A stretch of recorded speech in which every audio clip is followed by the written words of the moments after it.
that, one way that it's fairly simple and easy to do is with this penetrometer. I keep wanting to say infiltrometer.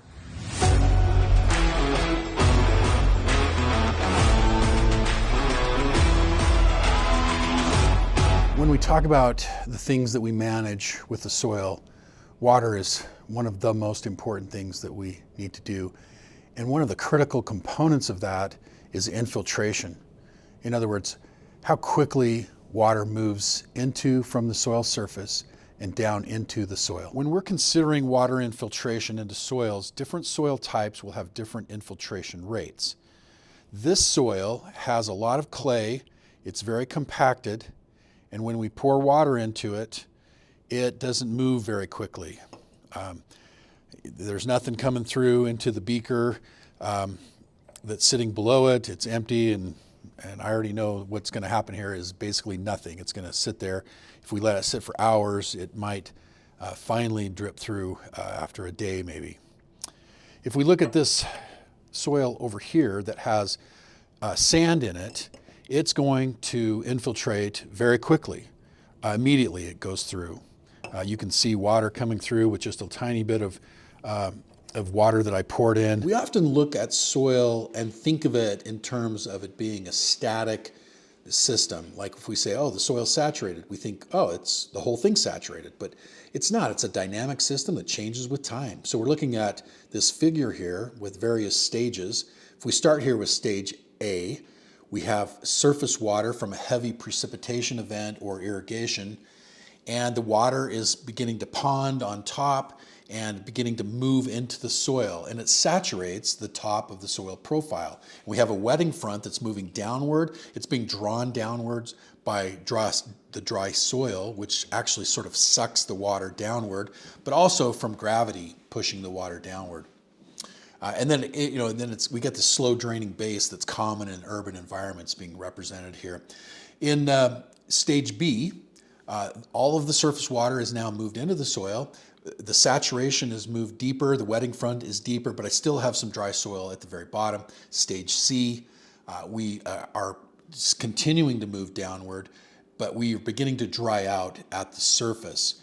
We're drying out from a combination of the gravities moving the water deeper, as well as from evapotranspiration, which means evaporative loss from the sun and transpirational loss from plants taking up and using water in the topsoil there. Moving to stage D, we've completely saturated the lower part of the soil. We've hit this slow draining base, so we no longer have a wetting front moving, and it's stuck there. We have non-saturated conditions with some air spaces in the topsoil and saturated below. Stage E is more water. We've got another precipitation event that's just dumping a ton of water. The whole profile is saturated. So all of the soil pores are full of water. So now there's nowhere for water to go into the soil. So the water's either going to stay ponded on top, assuming there's not some way for it to run off, or if it's got topography that allows the water to run somewhere else, it's going to do that. It's not going to just stay there if it's got somewhere to go. And so that's the way this might change dynamically over time. In addition to soil texture impacts on water infiltration, and texture is the percentages of sand, silt, and clay, we also have impacts of soil structure, which is how the soil is glued together in aggregates. So for example, I have this aggregate right here that is glued together, so to speak, with lots of organic matter, and it allows really good water infiltration. Water moves into that soil very quickly. Here's another type of soil that has no aggregation. This is a soil chip from a soil that is too high in sodium, and the sodium has destroyed the structure. And so when water lands on this, it will not infiltrate. So this soil actually came from Okinawa, Japan, which is also where this soil came from. These were at different locations.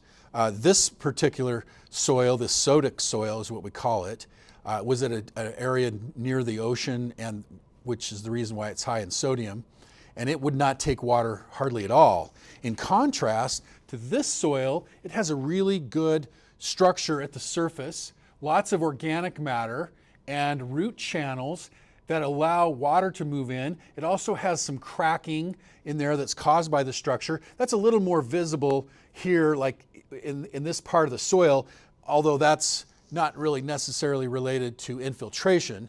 But similarly, we get these cracks, root channels that allow water to move into the soil.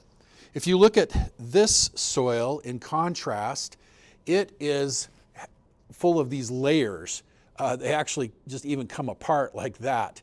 And that is very difficult for water to move into and through. And so this would have a very poor structure, a very poor water infiltration, similar to this soil chip from Okinawa.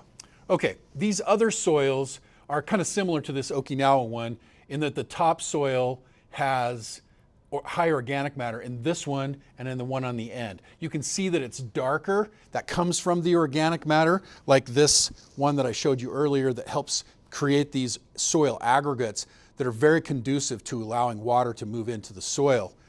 That organic matter is good for that, as well as these root channels. You can see root channels in these things. Those things allow water to move in as well. And those things are really helpful when it comes to infiltration. In contrast to this soil, which is from southern Utah, it's what we call a young soil. It hasn't had much weathering. Not much water has passed through it.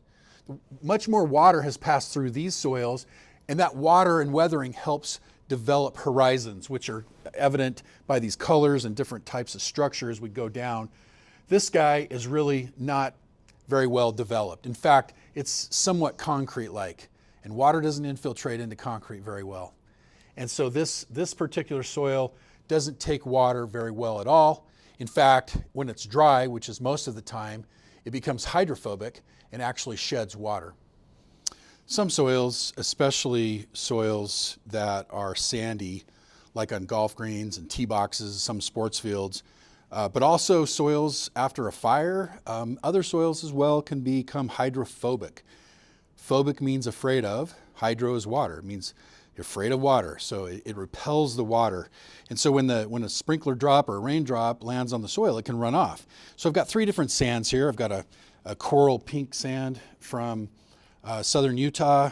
I've got stadium sand that's made from quartz. And then I've got this sand from the desert that is hydrophobic. So if I pour a little water on this stadium sand, it takes the water and it just infiltrates really well. If I pour water on this sand, this coral pink sand, it does the same. It just goes in. But if I pour water on this hydrophobic soil, it runs off. There are 12 soil orders, which means types of soils that we have in the world. They're illustrated here on this chart. They have different properties. Each one behaves differently, including with water infiltration. So those 12 soil orders and all the different variations of horizons and soil properties result in a whole ton of different types of soils that we find throughout the world. If we want to measure infiltration, one of the devices that we can use is this double ring infiltrometer. And as advertised, it's a double ring. It has an inner ring and an outer ring. The reason for that is that when you put water on a dry soil, it not only wants to move downward, which is what we want to measure, but it also wants to move diagonally. And we don't want that. So by using the double ring, the water that's in this outer ring will move downward and diagonally, but the water that's in the center ring is just going to move downward. And that's where we're going to measure it. We're going to use this float. So when we pour water in here, the float will raise up, and then we have a little pin and a ruler. And so we can take a reading, we pour water, we take a reading at the beginning, we let it run for a few minutes, and then we see how far and how fast it goes down.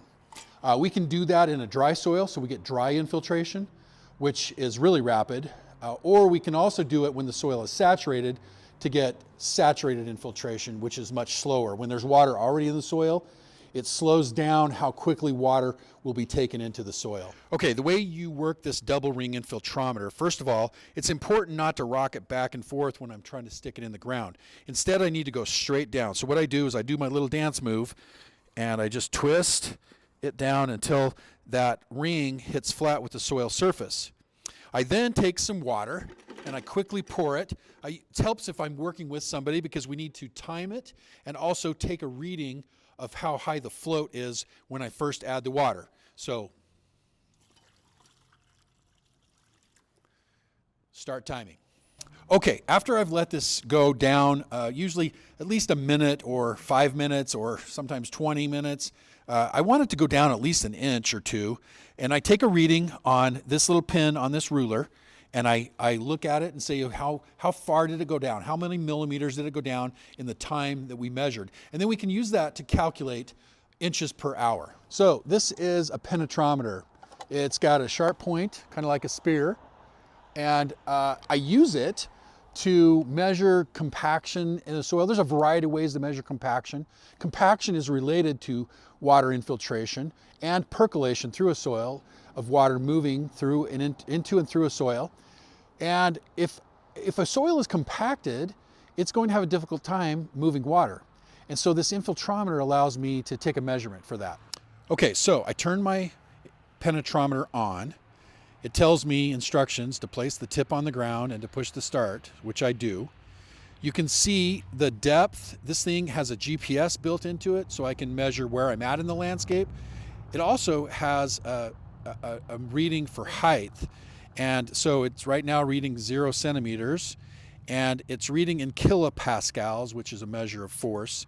And so when I start to push down, I begin to see the kilopascals going up. This soil is not very compacted, 210, 280.